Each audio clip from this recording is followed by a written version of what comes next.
So glad you could join me today for PJ's Storytime. I have another great tale I'd like to share with you.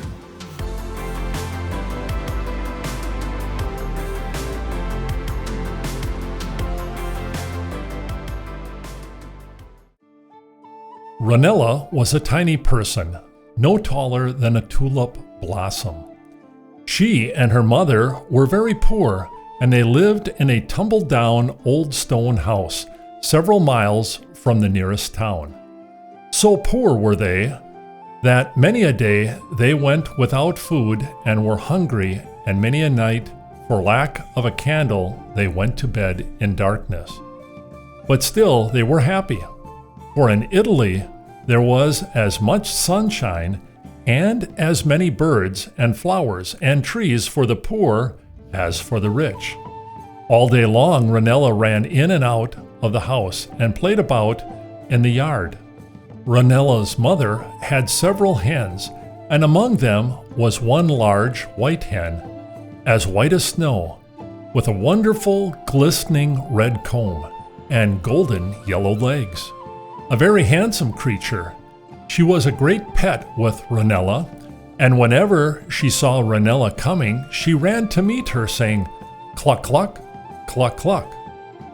One day, a neighbor came to visit with Ranella's mother, and she told the news of the coming of the prince to the next town and of the splendid ball which was to be given there in his honor.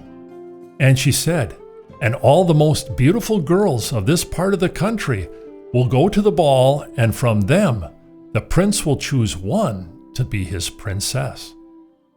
And she told of how tall and fine and good the prince was.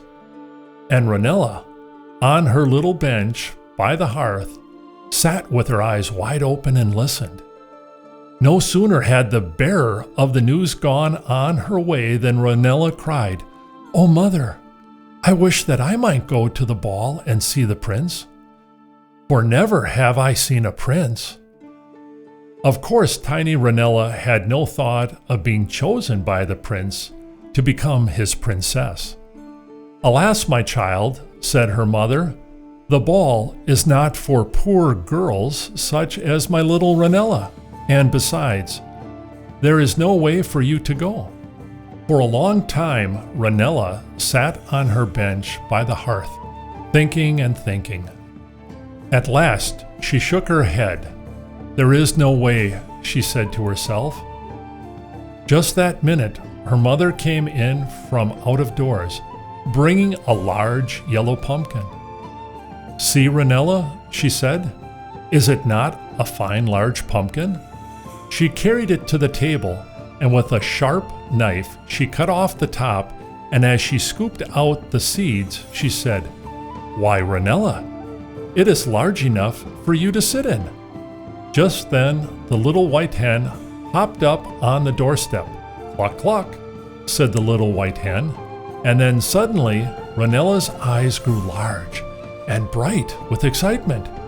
She sprang to her feet and cried, "Oh, mother, the very thing! The pumpkin shall be my coach, and the little white hen shall draw it to town, and I shall see the prince." "Cluck, cluck," said the little white hen. "But Ranella," said her mother, "you have no fine clothes to wear." "Who knows but that I may find those on the way," said Ranella. At last, Ranella's mother gave her consent. She carried the pumpkin out of doors, placed it on the ground, and Ranella, with a bit of ribbon, harnessed to it the little white hen. Then Ranella kissed her mother and stepped into her pumpkin coach.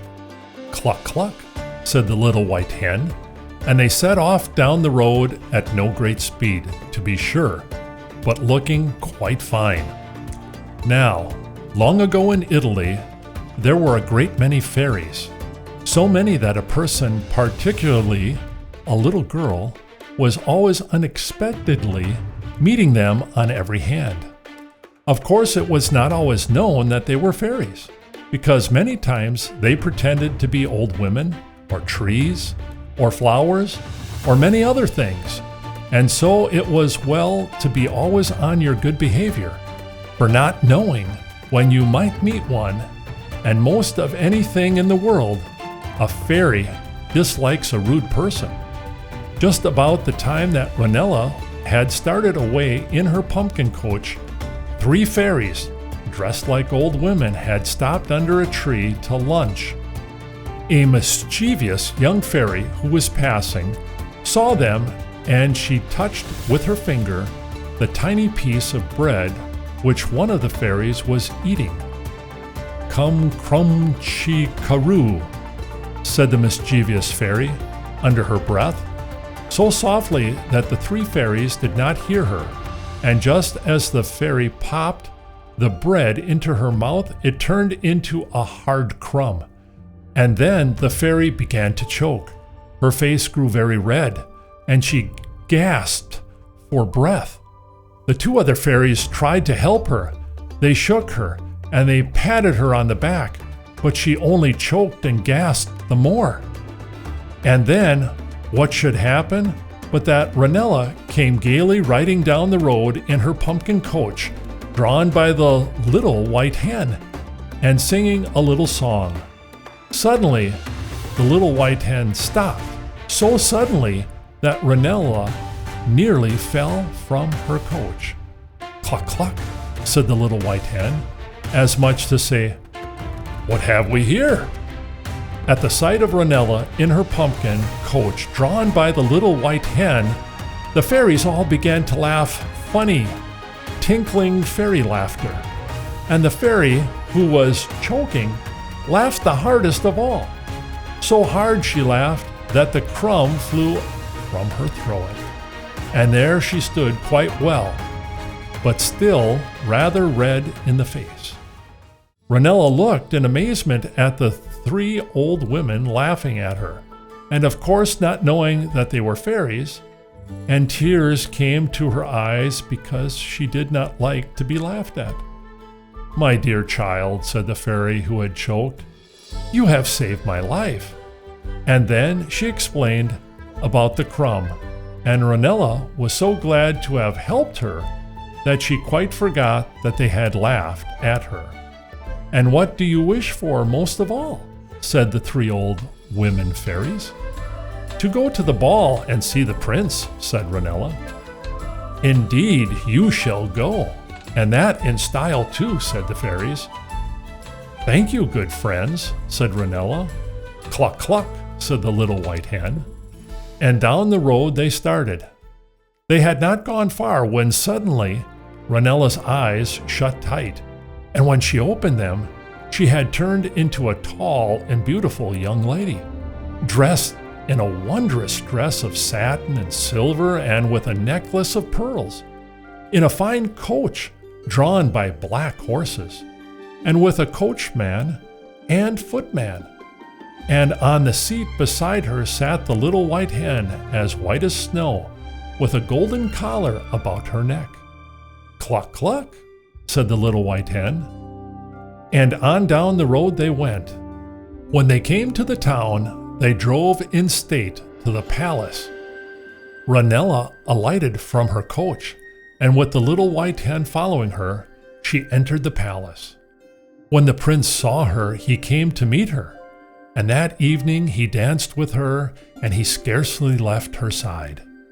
He knew that of all the beautiful girls who were there, she was the most lovely, and that he chose her to be his princess.